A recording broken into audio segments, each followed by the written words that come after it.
Canada is a world leader when it comes to critical minerals, and America wants in. Washington has just bought stakes in two BC-based critical mineral companies, sending their stocks soaring. The U.S. bought a 10% stake of Trilogy Metals for $35.6 million. It seemed like a major win for Canada, a minerals partnership, a gas deal, and new defense talks. But instead of support, criticism is spreading in Washington, Berlin, and even at home. Did Canada achieve a victory, or just expose its dependence on U.S. pipelines? Stay tuned, because this deal may reveal more about Canada's weaknesses than its strengths. Prime Minister Mark Carney began his European trip in Germany with several major announcements. Canada and Germany will launch a joint plan to expand access to critical minerals. They really both campaigned on essentially a similar message, promising quick action on the economy and strengthening security relationships. Countries like Germany, Canada, in partnership with the European Union, can provide stability and prosperity for our citizens, aiming to reduce reliance on resource giants like Russia and China. Carney stressed that for too long, Canadian minerals had remained in the ground, while rivals like Russia and China dominated the market. This partnership, he argued, would finally let Canada play a leading role in accelerating diversification. By repeating the message in multiple forums, Carney emphasized that Ottawa wanted to prove it could accelerate diversification and secure a meaningful role in Europe's supply chain. This was pitched as not only an economic agreement, but a strategic alliance, showing Germany's trust in Canada as a long-term partner in its transition away from fossil fuels. In European capitals, resource diversification is seen as vital, and Carney wanted Canada to appear indispensable to this shift. Carney framed this as a signal that Canada was no longer just America's junior partner in energy, but capable of standing shoulder to shoulder with major powers. He was received in Berlin by German Chancellor Friedrich Merz, who also came into office earlier this year. Both leaders campaigned on fast action in the economy and security, and their meeting was presented as proof of a growing partnership.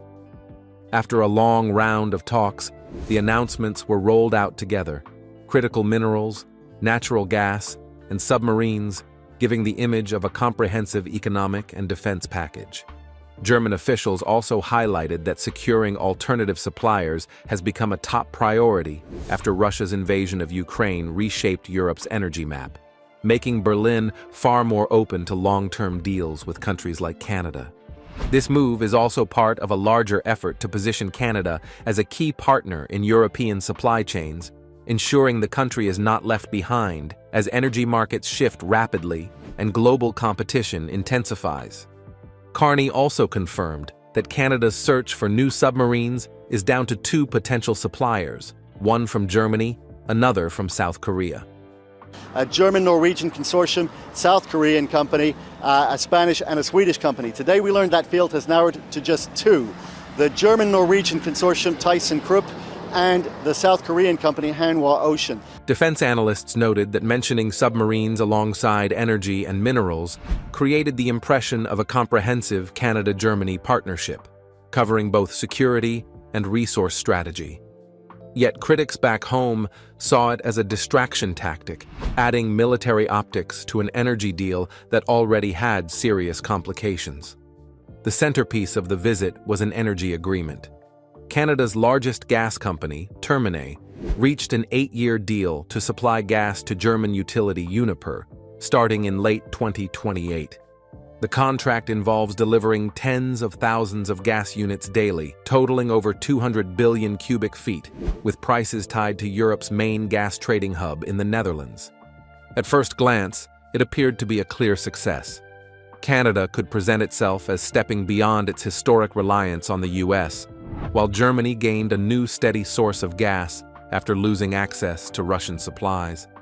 For Carney, the deal carried heavy symbolism, a chance to show Canada could stand alongside major players like the US, Qatar, and Norway. It was promoted as a win-win, Canada expanding its reach and Europe securing stability. The press conference was filled with confident language about sovereignty, leadership, and independence. But behind the speeches, the fine print told a very different story. The gas isn't being shipped directly from Canada to Germany. With no pipeline or terminal linking Alberta to Europe, the gas will move through Louisiana, using U.S. export facilities. Without this American system, Germany would never see a single unit of Canadian gas. Energy experts added that this routing not only increases costs, but also reduces Canada's control over delivery schedules, since U.S. terminals prioritize their own exporters first. This means Canadian shipments could face delays if American suppliers dominate capacity. Experts quickly flagged that while the contract seems lucrative, it also exposes Canadian gas producers to market volatility and political uncertainty, especially since the deal is closely linked to European benchmarks that can fluctuate sharply. Energy traders warned that sudden swings in European pricing could turn projected profits into losses within months, especially since Canadian firms would still be paying U.S. terminal fees. In essence, Canada was entering a game where it did not control the rules. What also stood out was the timeline. Deliveries are not scheduled to begin until 2028, leaving a 4-year gap where global energy markets could shift dramatically. By then, Germany may have expanded its renewable capacity or secured more favorable long-term deals with U.S. or Middle Eastern partners, reducing the relevance of Canada's late entry. Critics argue that Carney locked Canada into a deal that risks being outdated before it even starts. Industry watchers also noted that Uniper, Germany's partner in the deal, had to be rescued by Berlin in recent years after energy shocks nearly bankrupted it. Depending on such a company adds another layer of financial risk to Canada's gamble. Moreover, environmental groups in both Canada and Germany criticized the agreement as out of sync with climate commitments. While Germany has pledged to accelerate its green transition, signing on to long-term fossil fuel imports, especially through an indirect route reliant on U.S. facilities, contradicts its climate messaging. Canadian activists echoed this view, accusing Carney of clinging to outdated energy strategies instead of investing in renewables and green infrastructure. But the deal's apparent victory quickly became complicated. Instead of strengthening Canada's global position, the agreement triggered sharp reactions from Washington, Berlin, and within Canada. What was meant to demonstrate bold leadership now looks like a gamble that risks backlash at home and abroad. Some European media outlets even framed the deal as symbolic rather than substantial, warning that it offered little real change in energy security, but plenty of political theater. The agreement allows Canadian gas to be sold at European market rates rather than North American pricing. For Germany, which has been struggling to secure alternative energy sources, this initially seemed like a lifeline. Berlin has been sourcing gas from Qatar, Norway, the US, and temporary offshore terminals. Adding Canadian gas appeared to broaden their options. Yet the deal comes with a major catch. Canada lacks a direct pipeline or export terminal to send gas across the Atlantic. Instead, shipments are routed through Louisiana using U.S. infrastructure and export terminals. Without this piggybacking on American systems, German utilities would never receive a single cubic meter of Canadian gas. This dependence on U.S. pipelines exposes a deeper weakness. Canada's push for energy independence is limited by infrastructure it doesn't own, leaving Ottawa exposed to U.S. policy shifts and regulatory hurdles it cannot control. Canadian energy executives have long warned that delays in building domestic LNG terminals on the East Coast have left the country unable to directly serve Europe, putting it at a disadvantage compared to faster-moving competitors like the US and Qatar. For Washington, this felt like a backdoor arrangement, Canadian leaders promoting independence while leaning entirely on US systems. It sparked questions of fairness and trust at a moment when energy is deeply tied to security and alliances. This arrangement sparked immediate reactions in Washington. U.S. energy groups, having invested billions in Gulf Coast terminals, viewed Canada's move as leveraging U.S. infrastructure while claiming credit. Lawmakers noted that Ottawa was seeking prestige without sharing the costs. the political optics are tricky. By promoting the deal as an independent Canadian achievement, Carney entered a sensitive U.S. energy debate without accounting for reactions across the border. In Germany, officials began questioning how reliable the supply would be given its dependence on American systems. Privately, U.S. officials framed the move as a betrayal of trust between allies.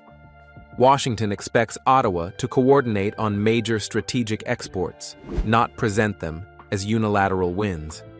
By blindsiding American partners, Carney inadvertently fueled the perception that Canada wants the benefits of U.S. infrastructure without acknowledging its central role. This narrative is gaining traction in Congress, where bipartisan voices are calling for stricter oversight of cross-border energy flows. Diplomatic insiders described quiet frustration in Berlin, where officials felt Canada had oversold the certainty of its delivery capacity. Behind closed doors, German negotiators asked whether they had truly gained new energy security or just tied themselves to another U.S.-dependent channel. The agreement's stability is also in doubt. If U.S.-Canada trade tensions rise, gas flow could face tariffs, disputes, or regulatory hurdles, turning a once promising deal into a fragile arrangement. At home, the political fallout is intensifying. Conservatives argue that Carney prioritized European headlines over Canada's key relationship with the U.S., while even the NDP cautions that the government overpromised what it could deliver. Opposition parties are already framing this as Carney getting caught in a cookie jar moment, chasing prestige abroad while risking the U.S. relationship that underpins Canadian prosperity. Even premiers in Alberta and Saskatchewan criticized Ottawa, claiming local producers would carry the risks while Carney claimed the spotlight. They warned this deal helps his political image more than Canada's energy sector. Analysts warn that these developments could influence future negotiations with other European countries, potentially affecting Canada's credibility as a reliable supplier and making it harder to secure long-term international contracts. Political commentators added that Carney's gamble reflects a broader trend in Canadian leadership, choosing symbolic wins abroad while leaving core infrastructure challenges unresolved at home. This pattern, they argue, weakens both domestic trust and global reputation. Meanwhile, Germany's opposition parties are using the deal to attack Chancellor Merz's energy strategy, arguing that Berlin has exchanged one dependency, Russia, for another, the US via Canada. For ordinary Germans already burdened with high energy bills, the revelation that Canadian gas is not truly independent is fueling skepticism about government promises. These challenges reflect broader global economic shifts. Rapid changes in trade, supply chains, and market dynamics are creating uncertainty, displacing workers, and affecting investments worldwide. For Carney, the timing is particularly sensitive. He has been projecting himself as a global economic leader, capable of standing alongside major powers on energy issues. The rollout of this deal, however, has raised questions about his judgment and preparation. Market risks add another layer of complexity. The contract ties Canadian gas prices to European benchmarks, which exposes producers to volatility they cannot control. Any increase in U.S. export costs could quickly eat into profits, making the deal risky for investors. Additionally, the long-term costs of maintaining these arrangements, from shipping logistics to regulatory compliance, could reduce margins significantly, forcing Canadian companies to absorb financial risks that were initially underestimated. Financial analysts have already suggested that some Canadian firms may need government subsidies or tax relief just to keep the contract viable. This raises another political problem. Taxpayers could end up covering losses from a deal that was promoted as a historic win. Some critics go further, suggesting that the deal may entrench a two-tier energy system in Canada. While Canadian producers chase high-paying European markets, domestic consumers continue to face high prices and limited supply. This has sparked debate over whether Ottawa is prioritizing foreign prestige over the needs of Canadians struggling with affordability at home.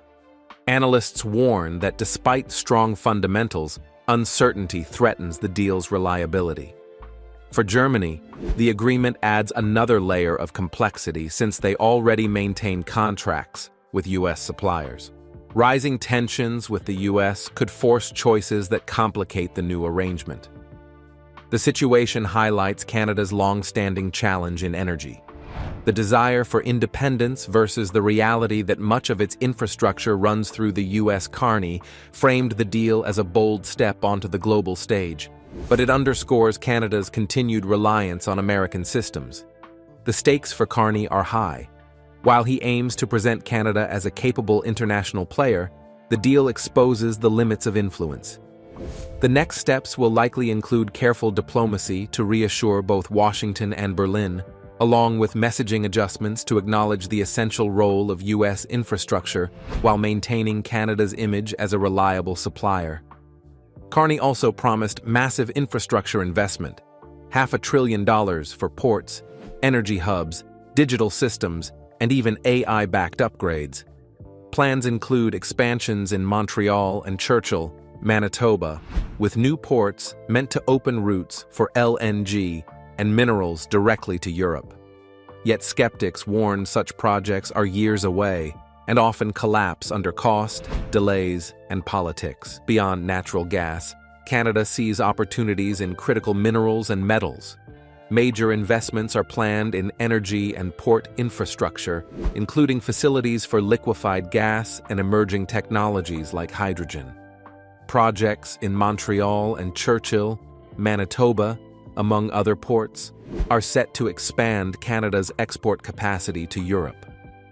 Carney's government says it is unleashing hundreds of billions in investment to make this possible, covering energy, ports, digital systems, and AI-backed infrastructure. But skeptics warn that such promises are often slow, expensive, and politically fragile.